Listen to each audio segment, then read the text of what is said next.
Welcome to the Switchblade Sisters Social Club, a true crime podcast where two sisters exploit their worst fears for your entertainment. You're welcome. I'm Dee.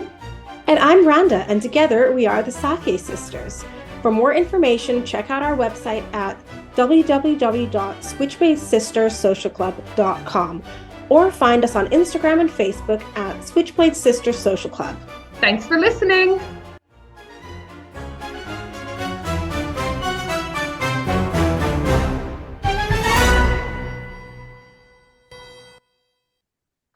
Hi, this is Switchblade Sisters Social Club, where two sisters exploit their worst fears for your entertainment. You're welcome. I'm Dee. And I'm Rhonda. And you might have noticed that we're joined by an honorary Switchblade sister, Tiddy Smith. Hello. Hello, how are you? Thank you very much for inviting me. Oh, thank you for coming. Yes, we love it when people come and play with us. So you have written a book, which I will talk about in a bit, but it is regarding the owl theory, which is one of the theories that came out from the Staircase case and the documentary on Netflix that I think was one of their first big true crime documentaries of late that sparked off a whole bunch of other really interesting documentaries that have been coming out of Netflix. So we were really taken by that series, weren't we, Rhonda? We loved it. I remember seeing it when it came out, and it was at the start of, like you said, when true crime became, documentaries became, more mainstream and, of mainstream interest. And yeah, it was wild. It is. I don't think there's any of our listeners who haven't seen the documentary at this point or have heard about the case at this point, but I will summarize it. So the Staircase case involves Michael Peterson, an American novelist, and his wife, Kathleen Peterson, who was found dead at the bottom of a staircase in their home in Durham, North Carolina in 2001. And I will try to find in the show notes because their house went up for sale a couple of years back. And so going around on the Facebook groups, the true crime Facebook groups, was the listing of the house, which it's a gorgeous house. It's a beautiful house. It has multiple staircases. So, that says a lot. Michael was accused of murdering Kathleen, but he claimed she fell down the stairs accidentally. During the trial, the prosecution argued that Michael had beaten Kathleen to death, citing evidence such as blood spatter patterns and the presence of a fireplace poker. However, Michael's defense team presented an alternative theory, suggesting that Kathleen's death was an accident caused by her falling down the stairs. One particularly intriguing aspect of the case is the owl theory, which proposes that Kathleen may have been attacked by an owl near the staircase, leading to her fall. Supporters of this theory point to microscopic feathers and wood splinters found in Kathleen's hair, as well as a bunch of other evidence that we are going to talk about today. The case garnered significant media attention and controversy due to the conflicting theories and lack of conclusive evidence either way.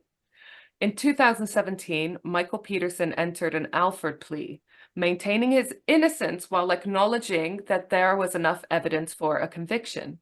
He was released from prison subsequently. Despite the plea deal, the case continues to be debated, with the owl theory remaining a point of interest and speculation amongst those following the case. And Tiddy, you wrote this amazing book, which I have just finished, called Death by Talons.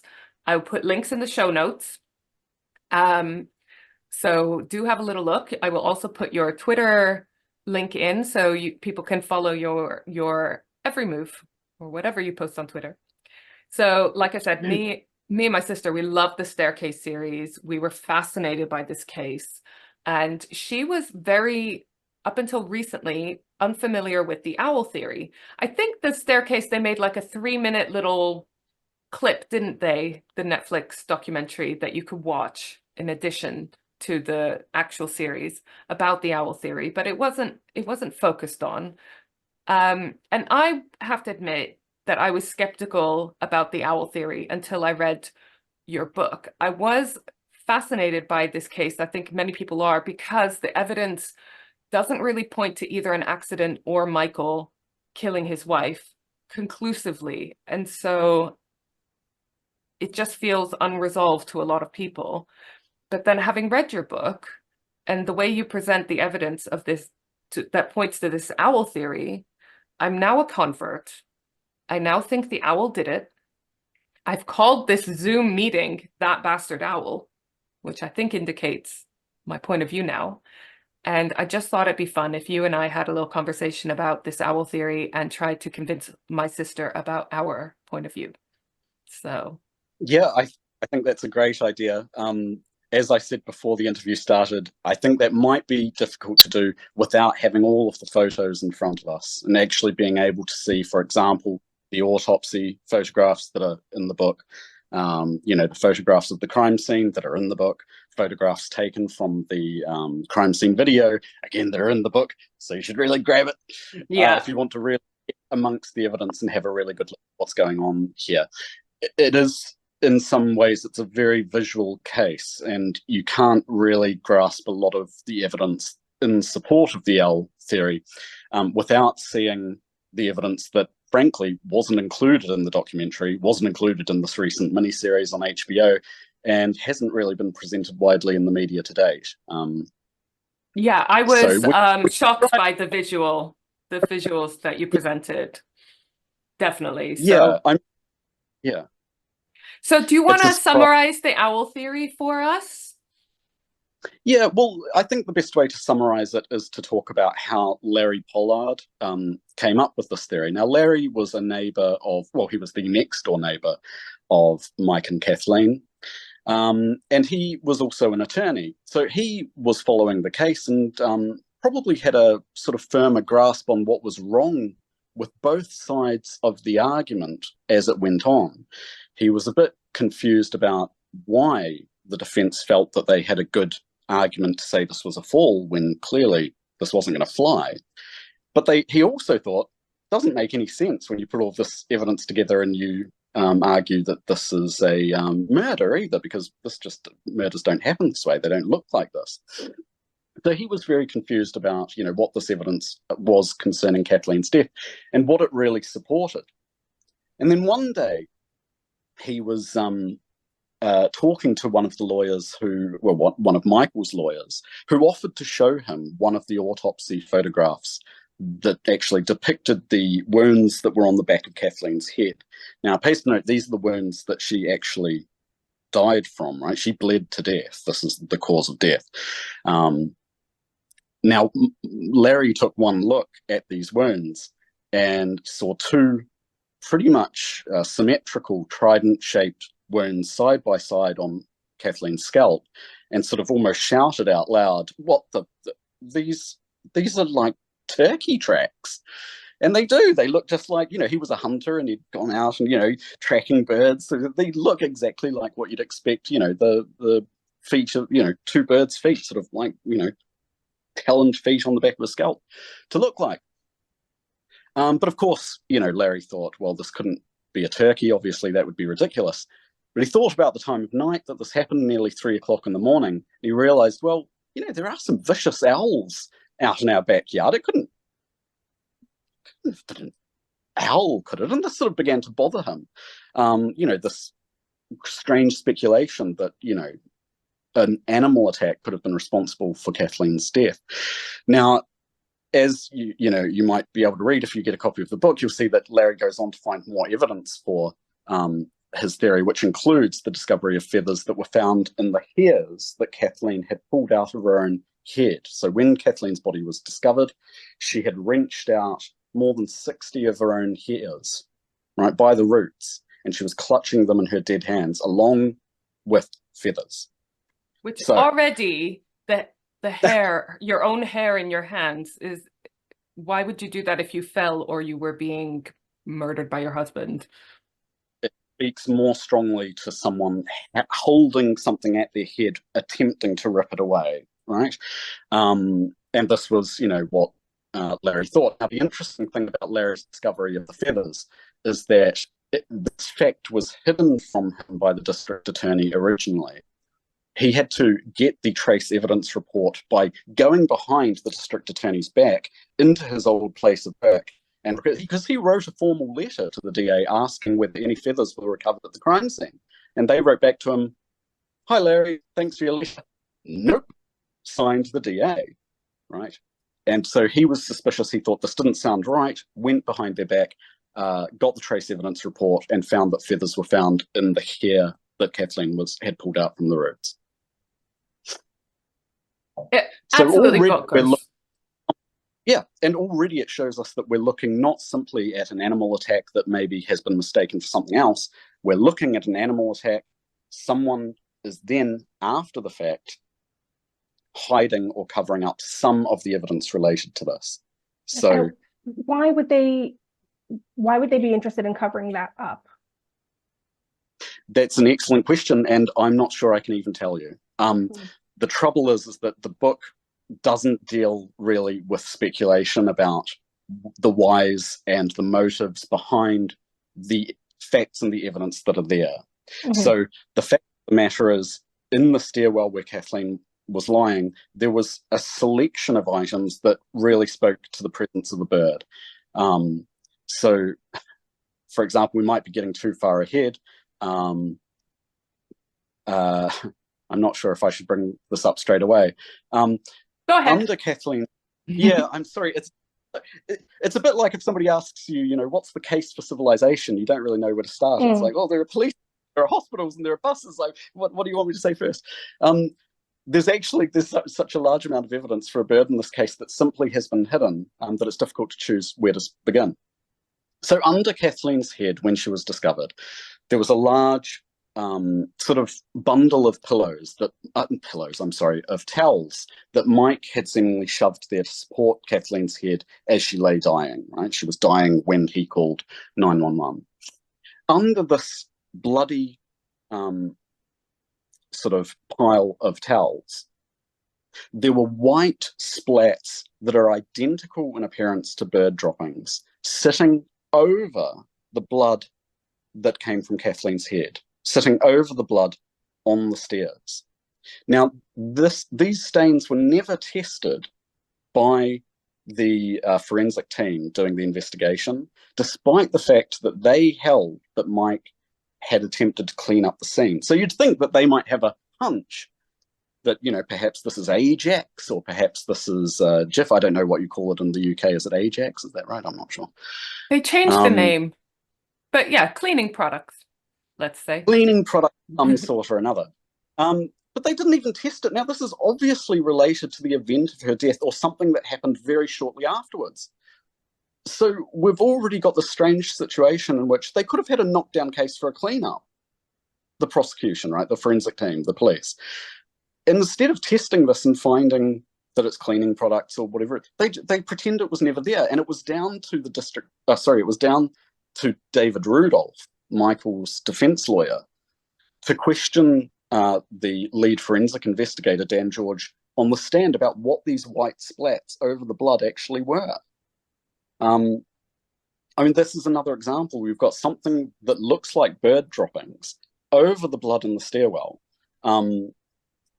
which, you know, hasn't even been brought up in the media, despite the fact that there's this owl theory lurking about. Well, this is one of the things that I think fascinates everyone, is that there seems to have been so many fuck-ups in the investigation, not to mention the blood spatter guy who was discredited at some point during or after the trial. I can't remember, but there seems to be lots of things that were missed, hidden, so forth. What would you say were the biggest fuck-ups, or if you want to put it nicer, the biggest oversights by the original sort of investigative team?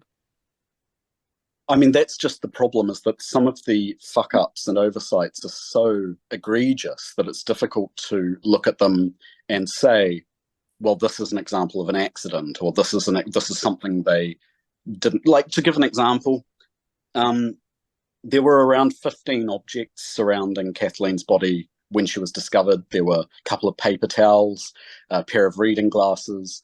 There was the cordless phone that was sitting just a couple of inches from her nose. There were the towels that I just mentioned behind her head. There were her flip-flops. There were Michael's shoes. There were all sorts of items surrounding her body when she was discovered.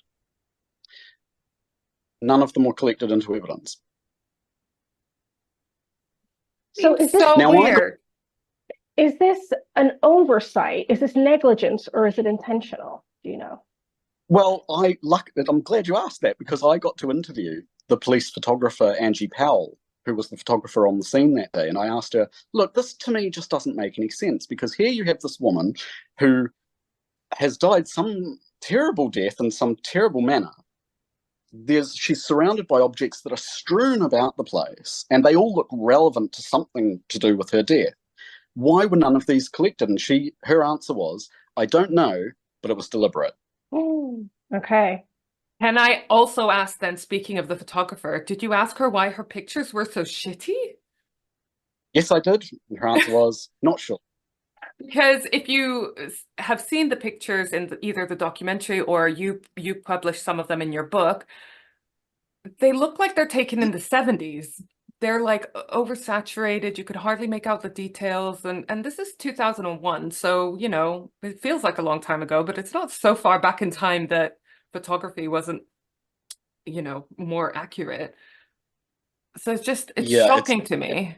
You have to, and again, this is one of those visual aspects of the case. Like, you have to actually see the photos to understand how bad they are. Like, it would be difficult, I think you might agree, Dee, it would be difficult to recreate how bad these photographs are. You could be the worst photographer in the world and have difficulty getting them this oversaturated, pulling all of the color out of them. You know, they so look much like so that overexposed Polaroids from the 70s. That's what they look like. Yeah. Except Yeah. I presume it's digital photography. I mean, we could take better pictures with our phones even back in 2001. Yeah, yeah. I mean, and the video isn't much better, is it? Certainly not in terms of color. It's extremely dark. And the strange thing to note about the video is that it violates principles of crime scene videography. So when you make a crime scene video, it's supposed to be one take.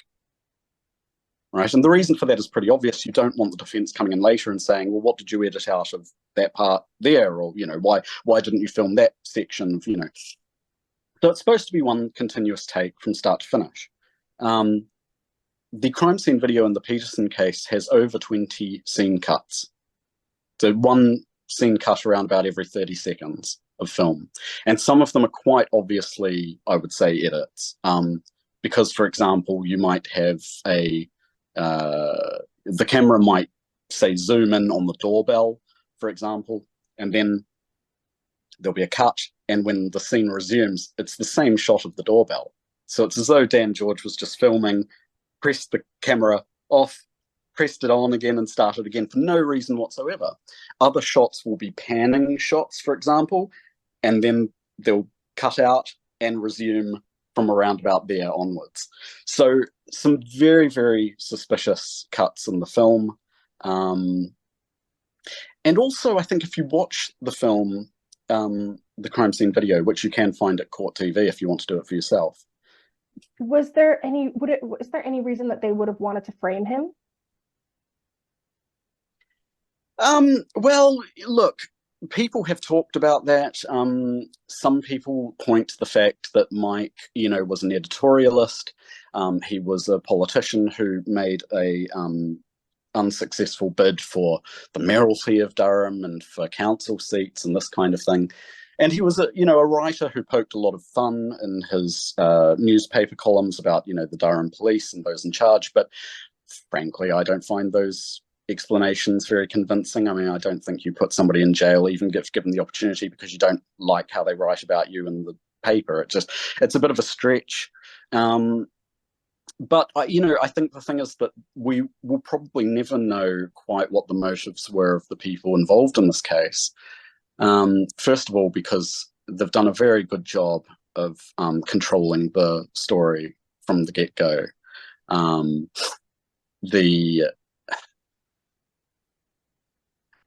And I think this goes for both sides of the story. The police have done a very good job controlling what information they want out, and Mike's family, frankly, have done a very good job controlling the information that they want out. So actually getting to the heart of why or what people were trying to cover up is going to be very, very difficult, I think. Because one of the before we pressed record, you asked me what my opinion was pre-reading your book.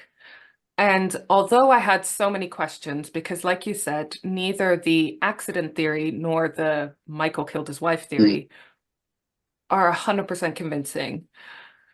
Mm. And I'm happy to admit, not happy, but I will admit that I was prejudiced against Michael Peterson because I personally find him really unlikable and sleazy and just, he makes my skin crawl, allegedly. I don't know if that's something he can sue me for saying. So I found it very believable that he might be a murderer. This is awful. And this is why I'm not a police officer. Add to that, obviously, the coincidence of the fact that he had someone else in his life and in his close circle that also died similarly. So it made it very easy to believe that it was him. And I wonder if that, again, speculation, was part of the reason that they were trying to pin it on him to get, you know, the case closed very quickly. I mean, Well, maybe they were aware of other bad things he'd done in the past. I mean, Mike is not a good person. You know, Mike has done terrible things in the past, so far as I can tell. Well, we know he's done terrible things in the past. And he might have done something that he had never been prosecuted for, that the police knew about, and they thought, do you know what? Fuck this guy. We are so fucking safe. I mean, to get his son Clayton, you know, this was a couple of years before the before Kathleen's death, was charged with putting a pipe or trying to pipe bomb his own school. So this is a really weird family doing really weird things. So, yeah, I'm interested in what you said. So what else had he done in his past? Because I know he was, from the documentary, that he was having an affair. Yeah. Is that right? Yeah. And obviously there was a situation before, which you'll probably touch on, of the other death that happened in similar circumstances. But what else did he have on his rap sheet? So, Mike, are we recording right now, or are we not? We are, but yeah, we are. But if there's anything you need to edit out, just let us know. I'm wondering whether to use allegedly or not, right? So, okay. Mike allegedly belonged to the CIA. He had told his his, you know, close-knit group in Germany when he was living there that he was with the CIA, and that he had arranged for people to disappear, or, you know, he had unalived people in the past. Now that's just from his mouth. That's not necessarily very good evidence that he had. In fact, maybe he was just boasting or bluffing or whatever. But, you know, there are examples of him. For example, he went to I think it was the UK, or maybe a different city in Germany, where a friend of his was staying in the 80s. And while he was staying at her house, he took off with this woman's FPOS card. What do you call it? A credit card, you know. Stole the PIN and withdrew the full amount of money every day that he was able to, like, for a week or something, until we maxed out the account, and just took off with money. So he's a shady guy. Very shady, very strange guy with some very strange morals. The family have done some very odd things, like I pointed to the clip. I think also whether or not he had disappeared people to boast about it tells a lot. You know, whether it did or didn't happen, to boast about that already brings his character into question. Yes, I think that's right. Yep. And you know, there was speculation about how Paddy, so this was his first wife, how Paddy and Mike were surviving when they lived in Germany, because Paddy was supposedly the only one working as a teacher in a school, you know, and but they were living an incredibly lavish lifestyle, you know, lovely house, a big car, and nobody really understood, well, where's all this other money coming from? Mike was, on paper at least, unemployed, and there was a lot of suspicion actually that he was some sort of asset at the time. So. Mm-hmm. But he could have been a con man, by the sounds of it, equally. Yes, absolutely. You know, and I guess one thing that the book tries to stress, but I've tried to stress even more after writing it, is that it's not intended as a sort of exoneration of Mike as such. This book isn't about, oh, look what a great guy, we should all, feel sorry for him, and the fact of the matter is, we don't know what the situation is, right? All that the facts can show is that somehow a bird was involved in Kathleen's death, right? I don't know if Mike knew about this. I don't know if he trained a hawk and set it on her. I don't know what happened, right? And it hasn't got anything to do. All we have are the facts to look at, and we can theorize as much as we want about, how it might have gone down. But I don't think it helps to see. One of the problems with this case is people start with, well, did he do it or didn't he? And that's not the first question. The first question is, what happened to Kathleen? How did Kathleen die? Because then we can ask, did Mike do it or not, right? We first to start, what is that it that we're talking about? We start as we know, right?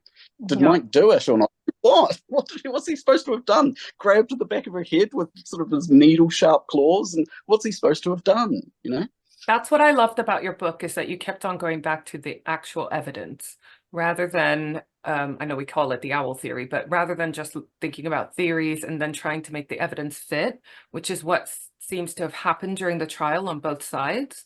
And that's why it didn't seem to work, because they were working off the assumption that either she had an accident or she was murdered by Michael.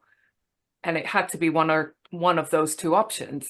But this is a good lesson in thinking outside of the box and going back to the evidence and seeing what the evidence actually shows rather than what we like to try to prove. So on based around that, what would you say are the biggest misconceptions about this case? So in terms of misconceptions about the case, there are sort of broad misconceptions and more specific ones. A broad misconception would be that people who are owl theorists are just sort of desperate and want to show that Mike is innocent, come hell or high water. I just that's not really the case at all. The fact is, there's all of this evidence that points at a bird of prey.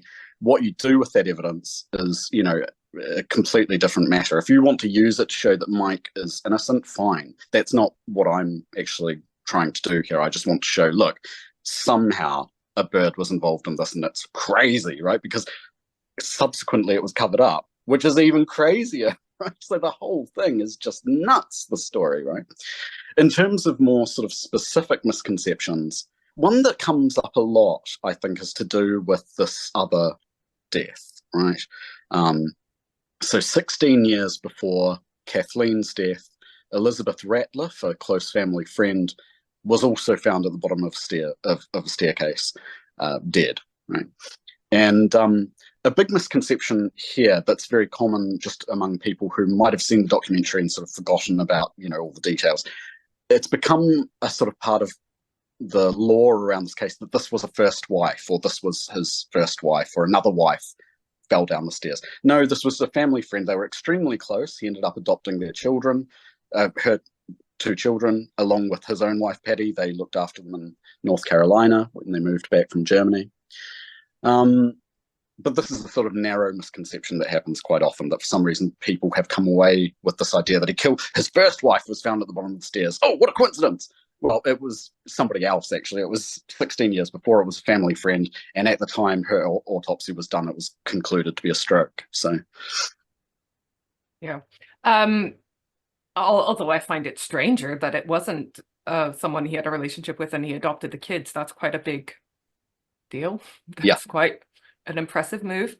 Well, there's some speculation that goes on online that Margaret is or belongs to Mike, that Martha doesn't. Right. These are the 2 adopted children. Yeah. Yeah. Yeah. So the idea he may have fathered a child with Elizabeth, but only one of these children is in fact his, and the other belongs to George Ratliff, who was Elizabeth's husband at the time. Yeah.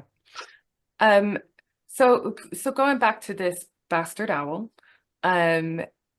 I would like to go over some of the evidence against the owl with my sister, so she can see how strong the case is against it. I mean, there's enough evidence there that you would consider looking at it, wouldn't you, as the police? But anyways, we're speculating there why they didn't want to. But it started off with, in theory, the owl theory goes that Kathleen was potentially attacked outside of the house in the first instance, because there's blood splatter, blood drops outside of the house that weren't explained by either theory.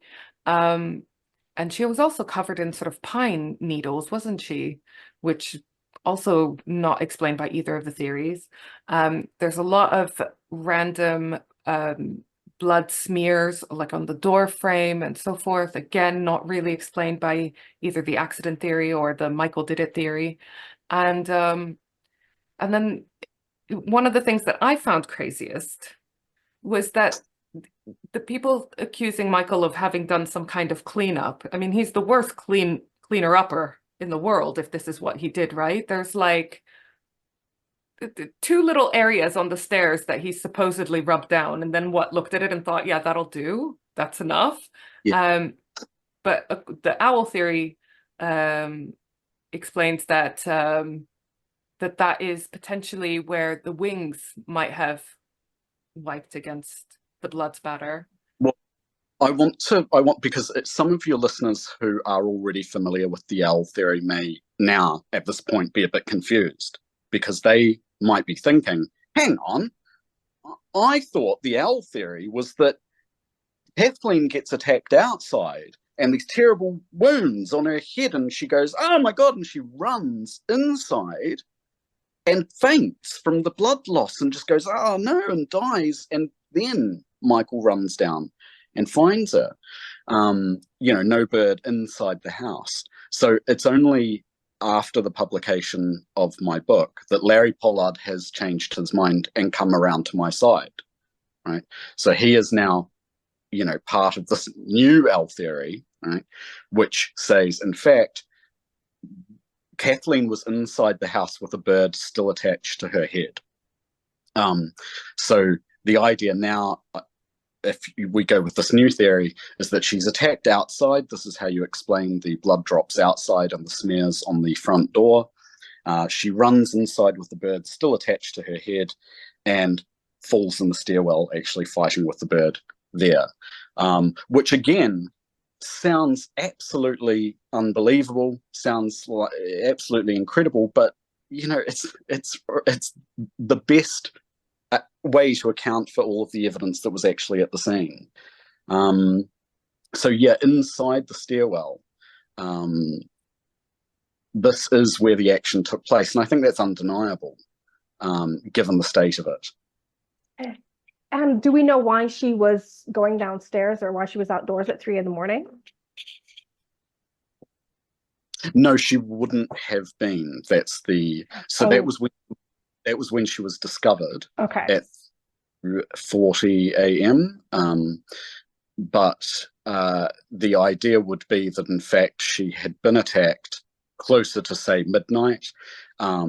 She had gone outside. Larry's theory originally was that she had gone outside to set up the last of the Christmas decorations, or to put one out by the gate. Because on the morning of Kathleen's death, Larry Pollard, the neighbor, noticed that there was a white balsa wood reindeer sitting outside, or two white balsa wood reindeer ornaments sitting out by the front gate that weren't there the previous day.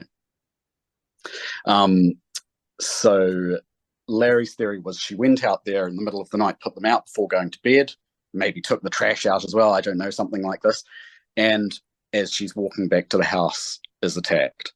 I don't go with that. That's too speculative for me. I don't know why she was outside at midnight, and I don't want to say why. Yeah. I think that's Larry. So yes.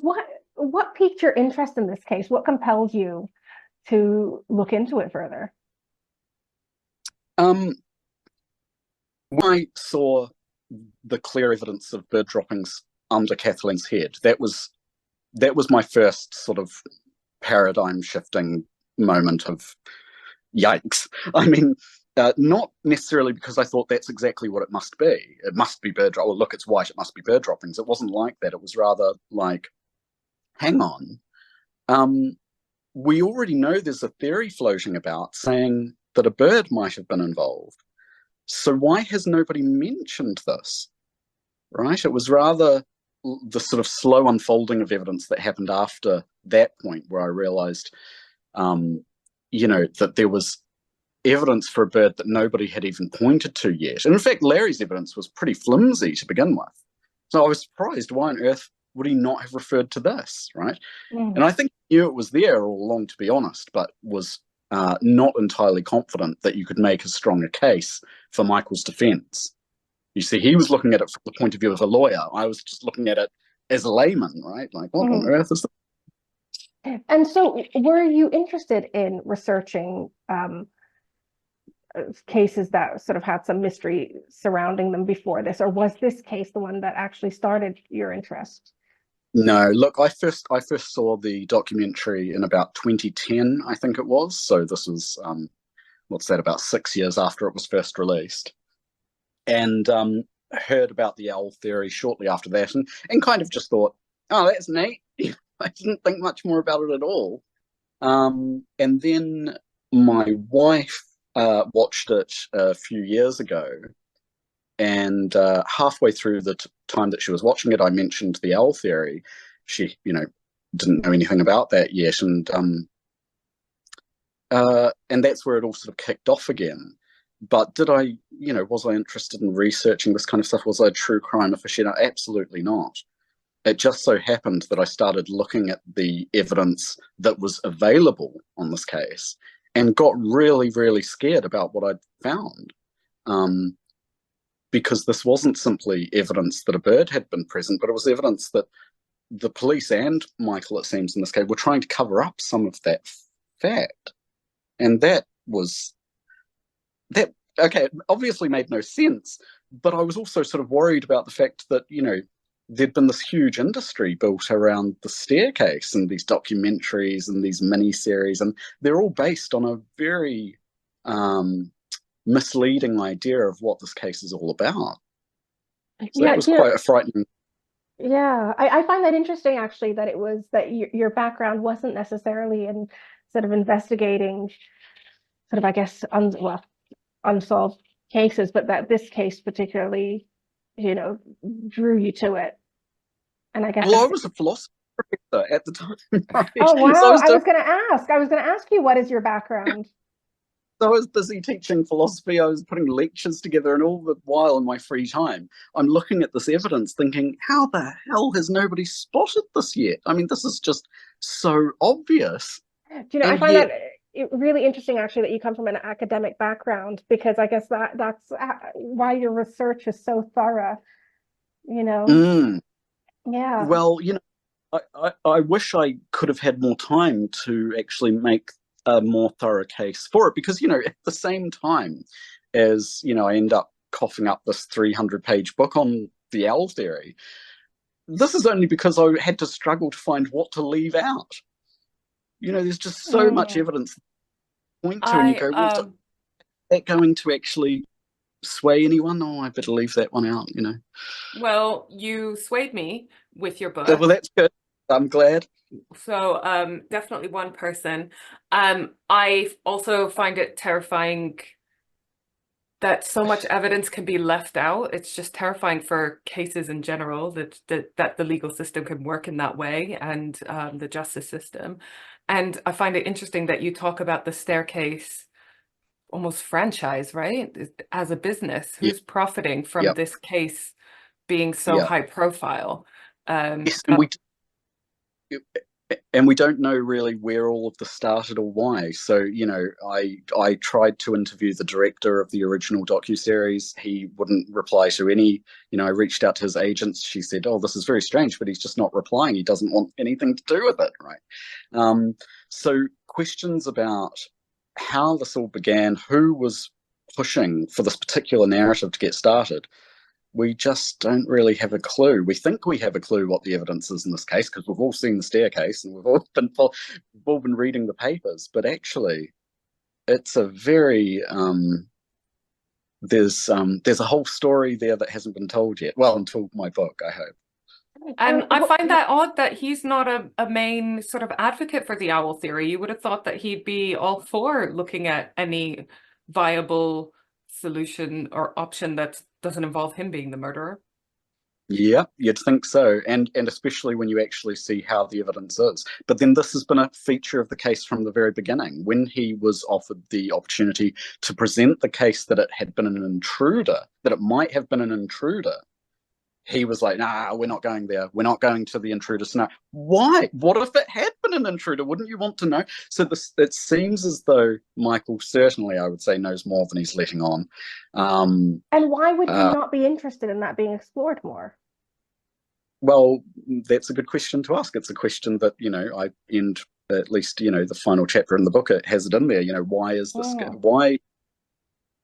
Maybe he, there's always been a story told that, perhaps this was Todd, something that Todd did, and Mike has stepped in to try. Maybe there's something going on there. I don't know. There's also reasons why they would want to control the story to this extent. But like I've said 100 times already, we'll just be speculating because they have controlled the story so well. And was there any part of you that thought, well, this guy is not the most likable guy. I'm not going to help him out by writing this book to try to clear his name? No. Well, perhaps from time to time, because it must be hard to sometimes sort of justify this theory when you're thinking, oh, this guy's such a prick. Well, look, he's done his time, like he's had part of his life ruined. But to be honest, this book is more about Larry Pollard than it is about Mike, and it's more sympathetic to Larry. And I'm sure Dee can actually confirm that that's sort of Larry is the main character in this book. So I have in each of the cases I present, I have my case crush, and Larry is my case crush in this one. And just if you know, I don't keep saying. I think. I mean, he doesn't seem like my type really on paper, but I admire his work ethic and his attention to detail. And he did, for those of you who are still like an owl, that's crazy. He did a lot of research on other owl attacks, didn't he? And,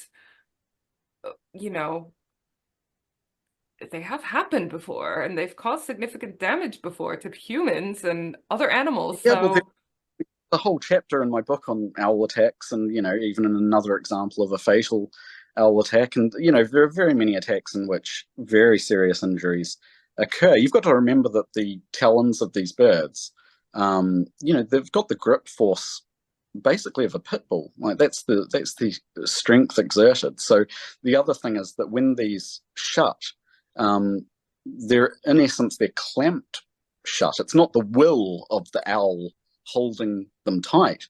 They're just stuck like that, like a pit bull's bite that's stuck like this once they're attached.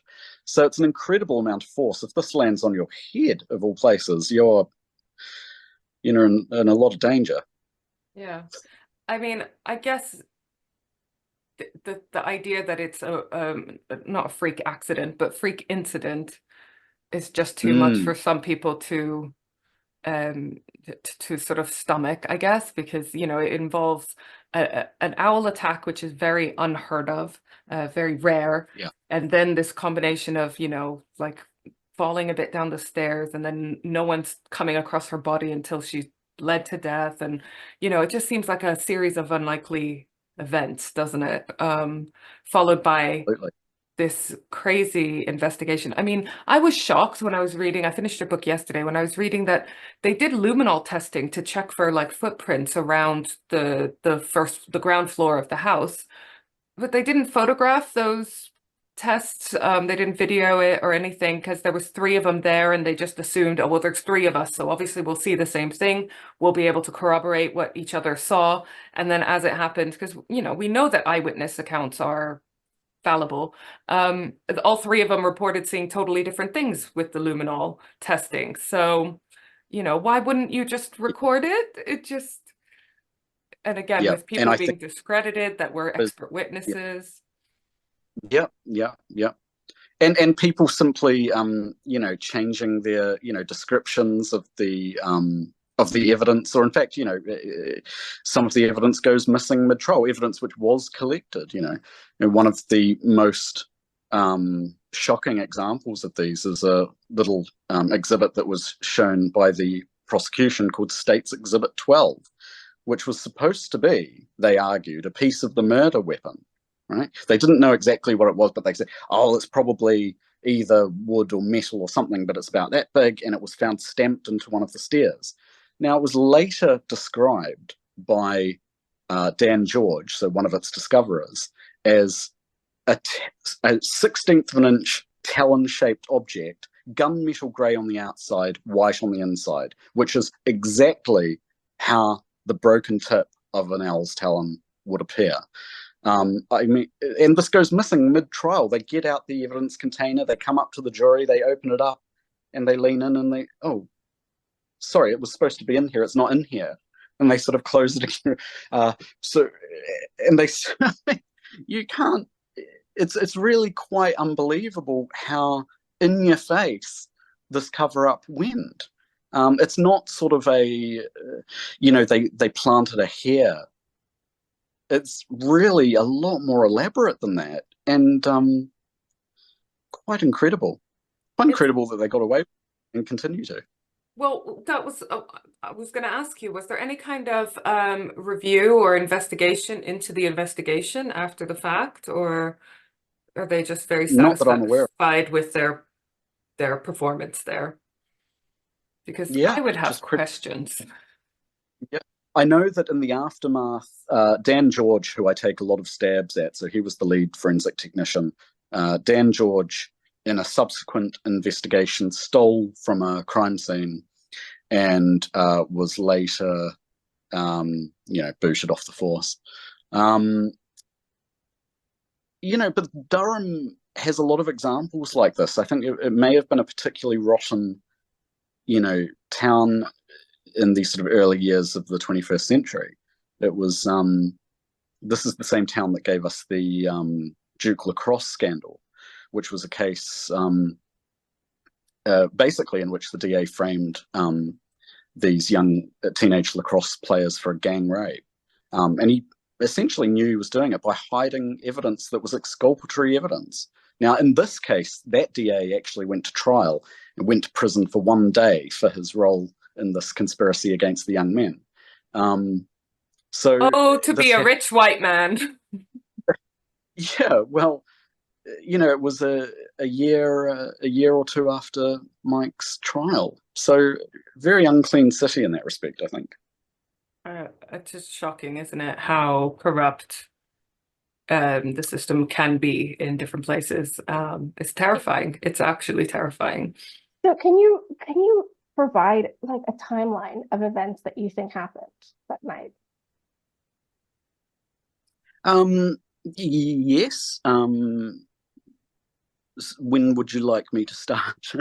So just sort of from... Well, I guess wherever you see is relevant, because I was thinking, you know, from the time she went outdoors, what was the sort of, or why, yeah, from the time she went outdoors, what was a series of events that followed to then, you know, Michael finding her. Yeah. But if there's a, Good, if it goes back further, then by all means. Look, I think it does go back further than the time I'm going to begin with. And I think there's evidence that indicates there was more happening at the night, on the night, than we're aware of. But I kind of want to put that to the side to give a simplified version of what may have happened, right? Mm-hmm. So it would be around, so we know that Kathleen was still up at and about at, I think it was 11:30 p.m. or so. 11:30 p.m. She is emailing and phoning. Who is she emailing and phoning? She's emailing and phoning a colleague out of Toronto, where she's going to be flying in the next day or two. So we know that she's up and about at, you know, quite late at night. So we can speculate that, say, at about midnight, she decides, you know, let's go with Larry's story to set up the last of the Christmas decorations, takes them out, these balsa wood reindeer, puts them at the end of the path. She's walking back up the front path towards the door when, slam, a barred owl. That's Larry's theory. I think it would be more likely to be a great horned owl because of the colouring of some of these feathers that can be seen in the crime scene photographs. So either a barred owl or a great horned owl attaches to the back of Kathleen's head. She races inside and attempts to slam the owl in the door jamb as she runs inside. So she's actually trying to get this thing off her head using the door. That fails. She runs inside towards the stairs where she's supposed, probably going up to get Michael, who I think was in an upstairs study writing at this time, perhaps. She collapses and she collapses in the stairs with the owl still attached. There's a commotion, there's a tussle, there's a fight, more injuries are inflicted. Particularly, there's an interesting injury on each of her elbows. She has these puncture wounds on each of her elbows, sort of 3 apiece, 1, 2, 3, 1, 2, 3 on each elbow, which would look a lot like what you'd get from a defensive posture against an owl attacking you like that with its forward talons.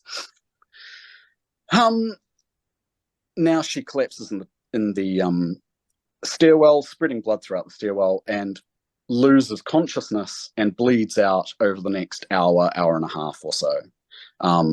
When she's finally discovered by Mike at, what are we talking about, 2:30 a.m., she, is only just breathing. Mike phones 911, yes, at 2:40 a.m. He phones again, what was it, like 8 minutes later? I'm sorry, it's been a while since the writing of the book. He phones again a few minutes later, checking where the ambulance is. Can they hurry up? She's stopped breathing. And by the time the ambulance arrives, she is in fact dead. And the first responders run up the path to find the body in the stairs just before 3 in the morning. When they arrive, Todd Peterson has arrived just before them and is standing beside Mike over Kathleen. And so that's sort of the sequence of events according to the new owl theory, if you like.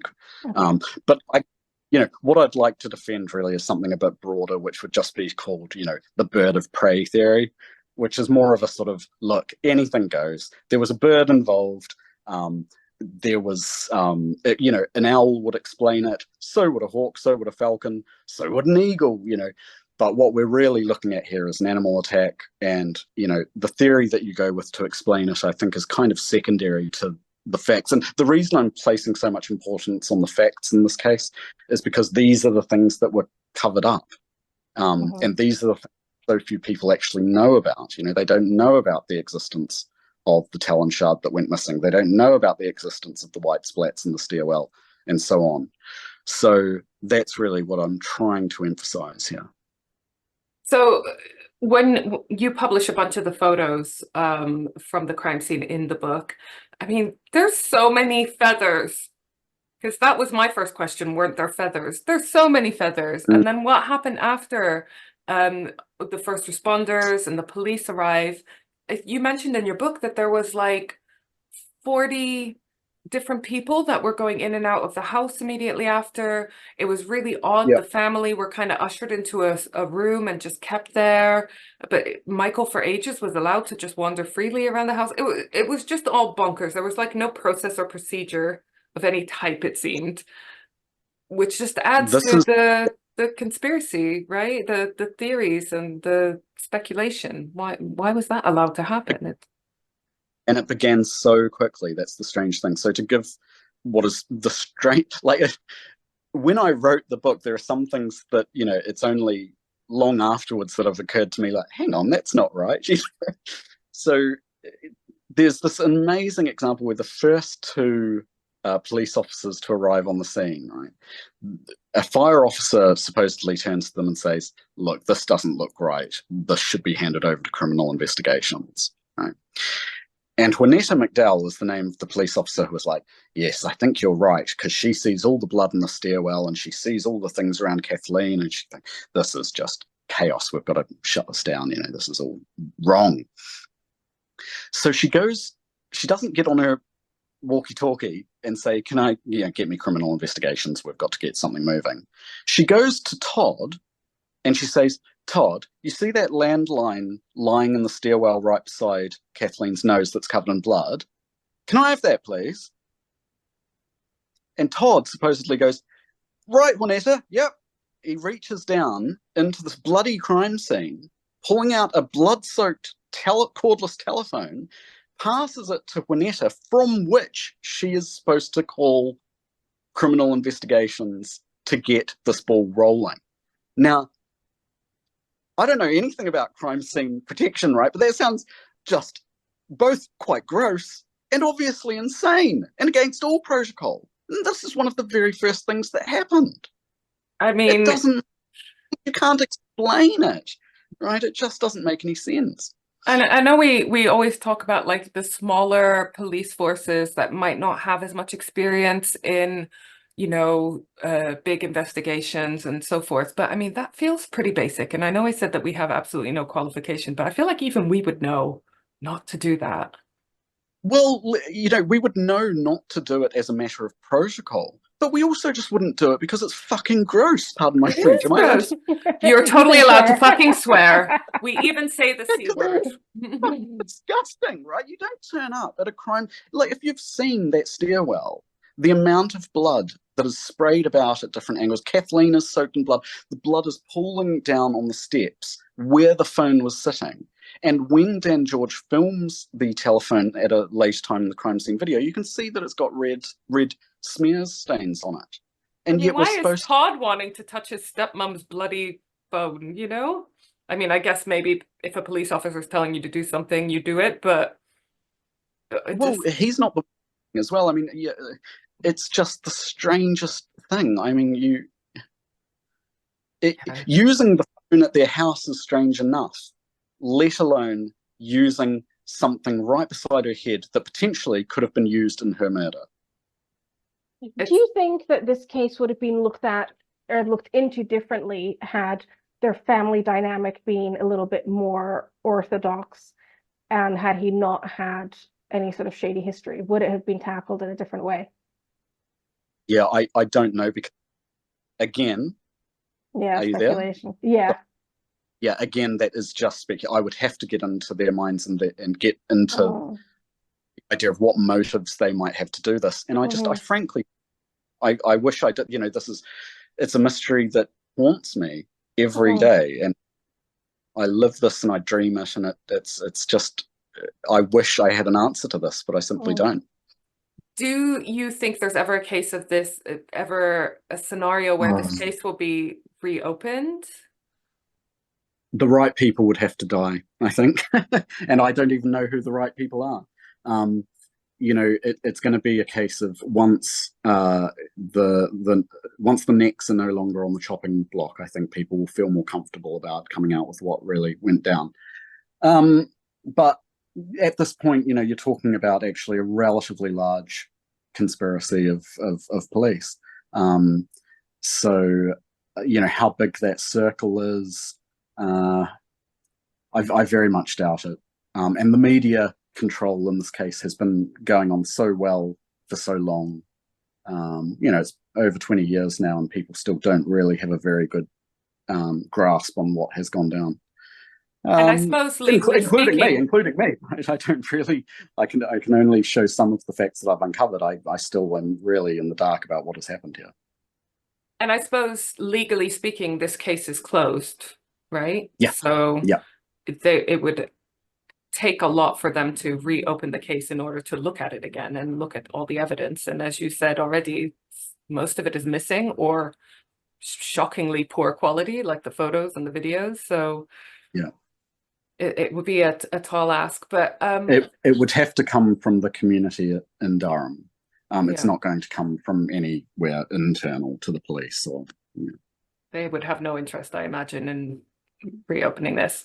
Rhonda, Where do you stand now? Well, look, I started being convinced because, you know, when Deanna believes in something, I know that she's also done her research and it's credible. You are clearly an expert on this.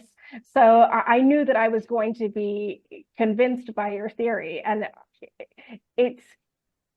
I'm convinced, but it also raises more questions, not about the cause of death necessarily, but all the other things we touched on, yeah, you think you have a conclusive answer after watching the documentary, and then this just opens up a can of worms. I think that's so right. And that's why, I've come to be a little bit more content with simply accepting what I believe I do know and what I now believe I will never know about this case. So, Tiddy, what's up? What have you got planned for the future? I would love to see a full documentary on the owl theory. Is that something that you've thought of for me? Oh, absolutely. I would need to get the right people interested. There's enough in the book, I think, for a documentary to be made. That would be a dream come true. But again, it's very difficult to even reach out to people about this case because prima facie it just sounds bonkers. Yeah, it does. But the more you look into it, yeah, yeah. But that's the thing, you have to actually get the hook in there first so that people can follow you the rest of the way and see how all of this evidence builds the case. Actually getting people to start that journey is very, very difficult. And I completely understand. I'm not holding a grudge about that. I wish I hadn't started that either. Well, so again, we will have links to your books in the show notes, to your book in the show notes. But do you have any other cases that you're fascinated by? Yeah, I do have a few. I'll tell you, I could go through the sort of usual suspects. But I think one that your audience might be interested in having a look through because they might not have heard of it before is one from my native New Zealand.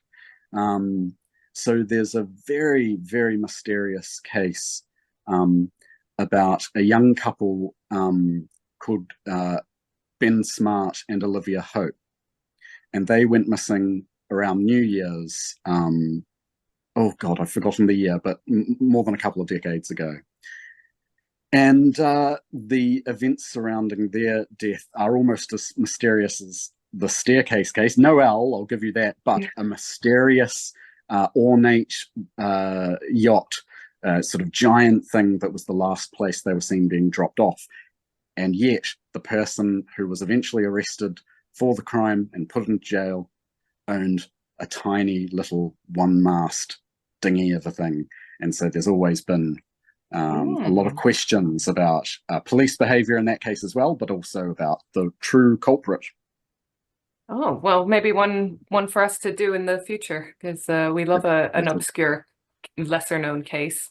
So, I can imagine how unsettled you feel and frustrated by, all the unanswered questions, because when we cover cases on the podcast in just, probably minute detail in comparison to the level of depth your book goes into, we are frustrated when there's no concrete answers at the end. That's what I find. Yeah, it's frustrating. I can't express it. I want to. If I had hair, I would be tearing all of it out anyway. It's just, it has been an absolute nightmare, and I do have genuine nightmares about it as well, because it's been such. These questions are so unresolved, and any answer you can think of just makes no sense. It's terrible. Right. So I'm going to petition to our listeners, go and read the book. We need to start a little movement to get this case re-examined by someone who can have some influence on it, because otherwise Tiddy and I definitely will be losing a lot of sleep over it. So yeah, so help us out. And we're going to keep an eye on you because we would, sorry, that sounded threatening. What I meant is your activities and so forth still sounds threatening. Your movements and your comings and goings, because I'm excited about what comes out of you in the future and really, really hope for that documentary. So Yes. thank you so much for joining us. Thank you. You have been a pleasure, and I'm gonna get straight on Google. Thank you so much, Dee. Thank you, Rhonda. It has been a pleasure. You know, you're an honorary Switchblade sister for life now. And friend of the show. Friend of the show, yes. And we are looking forward to hearing all of our, oh, Tiddy, you might not know this, but our listeners are super sexy. They're our sexy listeners. So Right. they're so sexy. So we're looking Right. forward, sexy listeners, to hearing your theories. You've got Especially me looking like Rick Mail and Bottom now. Oh, we love him. Yeah, we love him. So yeah, sexy listeners, tell us what you think, especially after you read the book, because we need to talk about this more. We need to talk about this. We have questions. We want to speculate till our little hearts are satisfied. And yeah, we'd love to hear what you guys think. So thank you so much, Tiddy. You are Thank you. a joy. And thank you, sexy listeners. Love you. Bye. Bye. Wait. Oh, thank you so much. Thank Hey there! Thanks for being a loyal listener. Do you need a new website or want to boost your social media performance? Or do you hate podcast editing? You've tried optimizing your website and social media channels, but you're still not getting the listeners, downloads, and engagement you want? We, the Sake sisters, love helping people with tasks that they hate. We know a thing or two about podcasts, websites, and social media, and we love working with other podcasters and business owners. So why not head over to switchbladesisterssocialclub.com and go to our Work With Us section. We believe in collaboration over competition. A rising tide raises all ships. Bye!